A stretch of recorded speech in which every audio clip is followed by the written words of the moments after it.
All right, I'm here at South Center Mall, which is one of the largest malls in the city. And we're here to see Shashi Behl from Joydrop. Now, I'm excited about this, but you definitely want to get a pen, paper, and take some notes. We're talking about retail, online sales, how to sell, how to make more money, and how to sell your business as well. Get ready. It's going to be fantastic. I love it. Thank you.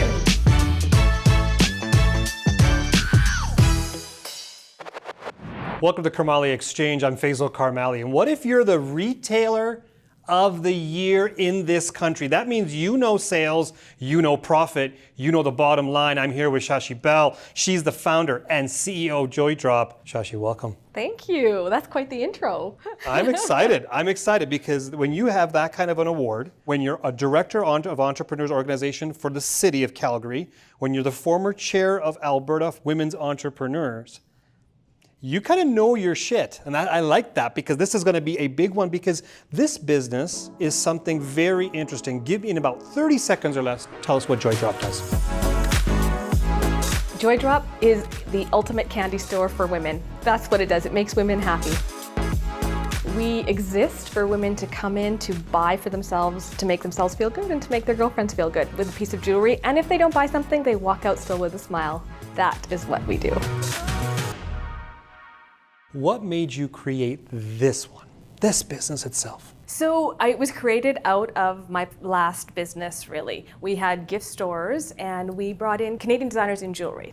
And we put up a couple of displays. They were 5% of our square footage. And you know, as retailers, square footage in malls is huge. We measure that every day. So that 5% was actually generating 24% of our sales. Stopped, really looked at those, dug deeper into those numbers and went, we can make this into its own concept, its own banner, and just started working on that. And voila. And voila. Here we are. Why Joydrop? Why the name Joydrop? Yeah, you know, I am so lucky with the people that are in my corner. And one of the women is this branding guru. Her name is Claudia Aguirre. She's in Mexico City, and that is what she does, is she helps brands with their DNA. And a brand is not a logo. It's not it is what is the essence of why they do what they do. We spent 3 days just watching Charlie and the Chocolate Factory, I kid you not, putting up sticky notes all around the walls on anything that represented candy and joy, because I knew I wanted it to be happy. The lovely thing about enjoying startups is that you learn from each one. And with Joydrop, I was able to have a do-over. I was able to take the things I'd learned from past businesses and go, how do I want to set this one up? And I set this one up to exit, meaning I set it up to sell. And I set it up with all the processes in place. And I wanted this time to really, really understand my customer and her heart before I even opened the doors. And the other thing about most jewelry stores is we've got these great high-end jewelry stores, Tiffany's and Burke's, which are actually meant for men, get out of the doghouse. Yep. They're not made for women to walk in and buy something for themselves.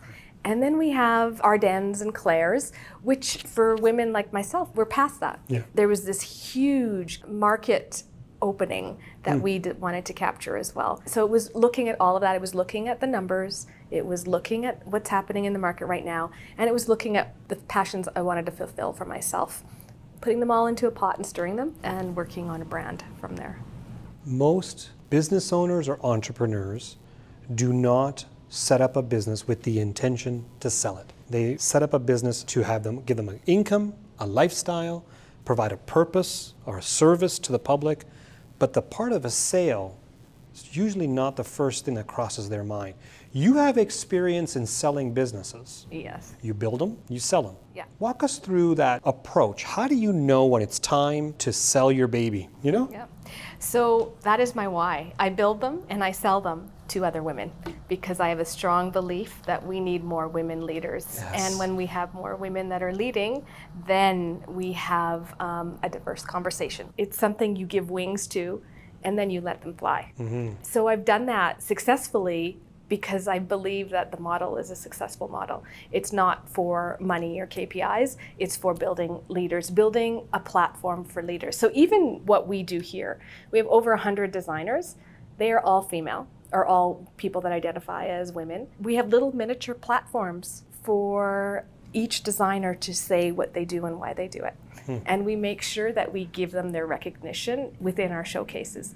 So Joydrop really is just a vessel for other people's stories, and that is our brand. Love it. When we talk about business owner versus entrepreneur, and I have a big debate about this with a lot of people, I think a business owner is basically providing a service or a product, the end. An entrepreneur has innovation and creativity attached to it. So you could literally go buy a franchise of a business, and now you're a business owner. But I wouldn't classify you as an entrepreneur. Interesting. You are a subsect of the entrepreneurship side. I call you the gardener of entrepreneurs. And here's what I've been telling people about you. What Shashi has done has been able to plant the seed, allow the flower to grow, so other people can pick the flower and learn and enjoy the beauty of that flower. You're being able to pass these business on and sell them to other individuals is like that gardener who allows other people to enjoy their flowers. Now that is a different approach. That's a different sect of an entrepreneur, but requires to have the financial knowledge, how to sell, when to sell, how much to take. Walk us through the biggest challenges you've had when it comes to selling a business. This is a result of 20 years of doing this. It's not something I decided yesterday and then went, oh, I'm going to hone that. It's the 10,000 hours on a craft that's been put in, and now understanding what I want to do from here on in. I have had extraordinary mentors that have just, when I've called them, said, could you please help me? They've said yes. And the walking through is a lot of research, a lot of calls, a lot of leaning on people with backgrounds like yours and saying, can I take you out for dinner and can I pick your brain for 3 hours and tell me what I'm missing? Tell me what I need to know. Tell me what book I need to read. You know, with Twisted Goods, we built it up to 10 stores. We butterflied the company and had it for sale. I learned that as I was doing it, right? So it was the school of hard knocks. Twisted Goods actually took me 4 years to get it ready to sell. Now I'm going to go back to starting Joydrop on starting the business so it was ready to sell. It wasn't going to take me 4 years to clean up the business. Yeah. Okay, walk me through. What did you have to clean up? On the outside, it looks great. It's 10 stores. What is there to do? Well, it's 10 stores with not everything processed out. So to sell it, I had to go through this process of, if I was not here, run over by the bus, could someone just walk in and do this? Could they do this? Could they do this? So 2 years were probably just manuals. The manual for the manager, the manual for the office. How do you set up a display? Everything had to be processed out and written down. We had it in sketches, but we didn't have it in binders. Okay. So we did that. Then it was, as an owner, there's an ebb and a flow between your personal and your business life. So from the financials, I'm the owner, I'm the director, I'm the 100% shareholder, and the president. But then it was going, okay, if you stepped out of that role as well, how much does a president get paid? What do dividends look like? What is actually something that you are taking from the business travel-wise? Financials. Yes, the real financials, not the owner-operated financials. Okay. Probably was a year of that. And then I wanted to get as much of a price for it as possible. So award shows help. You know, the more awards you have, it's like a degree behind you. Well, it raises the profile of the business, it raises the profile of what you've created, and therefore it adds value. That's called goodwill, according to a lot of accountants. Exactly. Yes. So it's interesting you're saying about how to set yourself up for a sale is exactly the same things you need to set yourself up to be a successful business, and we call it the 5 Ps. Making sure you have your people, your process, your passion, your product, and how to get paid. Yes. Right? And those are the key pieces that if you have that all ready to go, then that transition makes it a lot easier. And it took you 4 years, try number 1. When Joydrop's ready to change hands, it won't take 4 years. It will not, no. Those are all in place. It's a matter then of the final one is, what is it worth? Yeah. And when is the timing right? Let's talk about getting paid when it comes to this business itself. Retail. Not a very easy business, especially over the last 3-4 years. And what we're seeing in the future, we're seeing recession potentially, inflation, higher wage costs, lower profit margins for many businesses out there. How the heck does a retail business make the bottom line and grow that bottom line with all those headwinds in front of them? I think that retailers must be somewhat of masochists because, you go in, you know all that, and there's a part of me that goes, bring it on. Yeah. Bring it on. Let's just do it. Yeah. So, and then let's tackle it one at a time, and not just tackle it, let's kill it. And how do we do that? So my mind process is stepping back and going, okay, this is the bucket of stuff I cannot control. I don't even want to look at it. I can't control it. Here's the bucket that I can control. Now I'm going to start to piece it out, and I'm going to start to work backwards.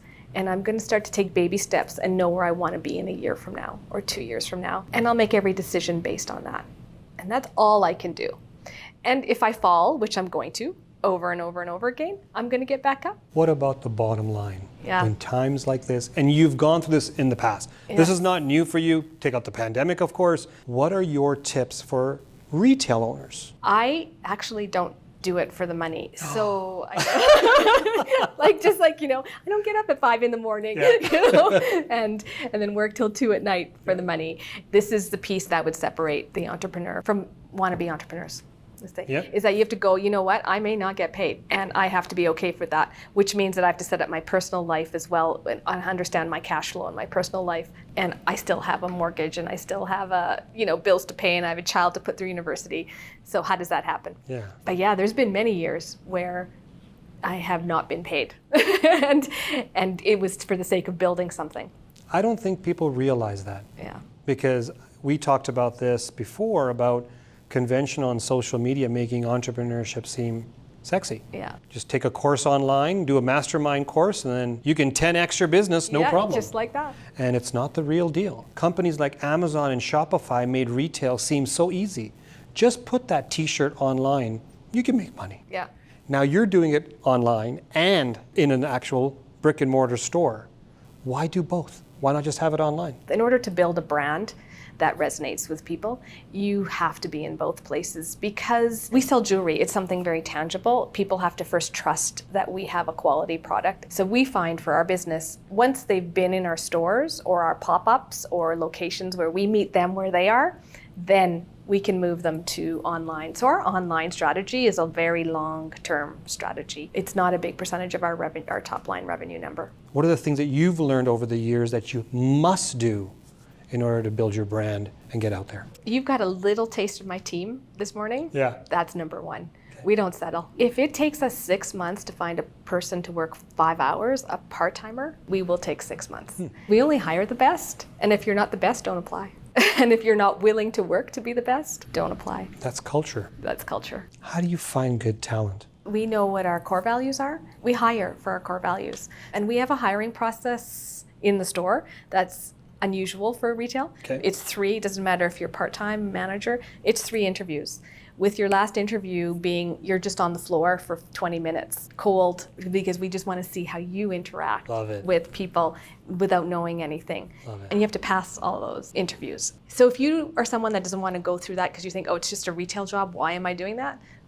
This isn't the place for you. Yeah. But it weeds out a lot of people. Curiosity. It's questions in an interview like, are you a person that is constantly curious? Do you want to learn? So we look for that. And humor. Are you gonna lay it down and laugh? Because this shit's gonna get hard. And selfishly, don't want anyone around me that doesn't want to smile when shit gets hard. Culture, passion, and personality. Yeah. That's what I heard. Yeah. One of the biggest challenges I see is when to be in the field and outside the field, kind of looking from beyond. You get to be on the floor. And then you also get to see your team. So when do you know when to let them do it, when you do it? How does it work in regards to that type of flow back and forth? Yeah. Well, that really feeds into just my style of leadership. I am not a micromanager. I really look for people that have stronger skills than I do in the place where they are, and then I lean on them and rely on them and throw them into the fire and say, here you go, this is yours, run with it and figure it out. Back to our value being curiosity. You can only do that if you're a person that's not scared of that sort of thing. And we have 35 people on Joydrop. If I actually got in people's way, I would be the bottleneck. But when I started my first retail, I was everything. Yeah. And that's also how I know, is I was everything, and then I started making job descriptions so that I didn't have to be everything. I call that intellectual leverage. You're leveraging their mindset, their intellect, their skill set, and they may not do it the way you do it, but man, that can really give you hyperbolic growth. Yes. So I love this. Branding starts with your staff. It starts with our team. What's the next piece? Then it's the designers that we work with. It's the quality. It's the messaging. It's what we do in the community. It's creating a place that people want to come to. We developed it with a concept in mind, and we haven't deviated from that concept. Meeting our customer where she is means knowing who she is, knowing what she wants, knowing when her mood changes. It's studying that customer always. It's living, breathing, and supporting that person that we are selling to. How do you make connection with that customer? Like, you get to observe them, you know their spending habits. There's a lot of research out there that you can purchase or find yourself. But how do you actually make connection with a customer? Because that's part of the brand. I think how we have done it is back to our stories. When I go back again, our purpose and our why. Selling you a necklace doesn't make me happy.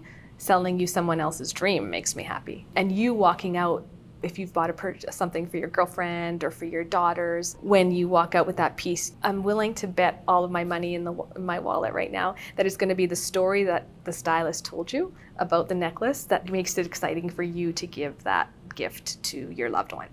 And that is our brand. How do you know the brand is working? Well, sales. We're still Does open. it lead directly? Because so my business partner and I have a big debate about this. And I go that there's two ways to actually build customer awareness. There is the build the brand, which is a long-term viewpoint. And we've had alumni on this show who said the definition of a good brand is when you don't have to go to Google to find it. The other side of it is what we call call to action. Come into our store, meet with us, that type of piece. That's you can see directly if you advertise this, but you need the brand so they can identify. I answered really spontaneously. That was just my top of the mind answer. And then as I was listening to you, I realized your question was, how do you know you built a good brand? And I'm going to go back to the story. I think how we know is if someone's smiling when we're talking to them.